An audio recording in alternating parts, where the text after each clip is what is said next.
Operation rope అని పెట్టినాం. ఫుట్పాత్లు ఆక్రమించుకున్న అన్నీ తొలగిస్తున్నాం. ప్రజాప్రతినిధులు అందరూ కూడా సహకరించాలి. ఇది ప్రజల కోసం. చాలామంది ఫుట్పాత్ల మీద ఆక్రమించుకోవడం వల్ల ప్రయాణికులు కింద నడవడంతో యాక్సిడెంట్లలో చచ్చిపోతున్నారు.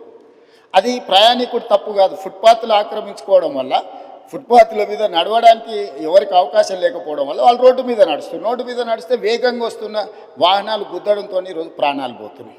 అందుకే కొంత కఠినం అనిపించినా, కొంతమందికి చిరు వ్యాపారులకు కొంత కష్టం అనిపించినా ఈరోజు ఫుట్పాత్ ఆక్రమణలు తొలగించడం ద్వారా ప్రాణాలను కాపాడాలనుకుంటున్నాం. ప్రయాణాన్ని సులువు చేయాలనుకుంటున్నాం. ప్రయాణికులకు ఇబ్బంది కలగవద్దు అని ప్రయత్నం చేస్తున్నాం. ఒక పక్కన ట్రాఫిక్ సమస్యను ప్రజాప్రతినిధులు ప్రస్తావిస్తారు, రెండవ పక్కన ఈ ఎంక్రోచ్మెంట్లను తొలగించినప్పుడు మళ్ళీ మీరు తొలగించడానికి వీలు లేదని రెండు రకాల వాదనలు మనం వినిపిస్తున్నాం. ఇది సమస్యకు పరిష్కారం కాదు అధ్యక్ష. ఇప్పుడు ఫుట్పాత్ల మీద చిరు వ్యాపారులు ఉంటే వాళ్ళకు ఒక ప్లేస్ కేటాయిద్దాం. ఎక్కడైతే వాళ్ళు వ్యాపారాలు పెట్టుకోవడానికి అవకాశం ఉందో, చిన్న చిన్న వ్యాపారాలు పెట్టుకోవడానికి ఎక్కడైనా ప్రభుత్వ భూములు ఉంటే వీళ్ళని తీసుకెళ్ళి అక్కడ పెడదాం.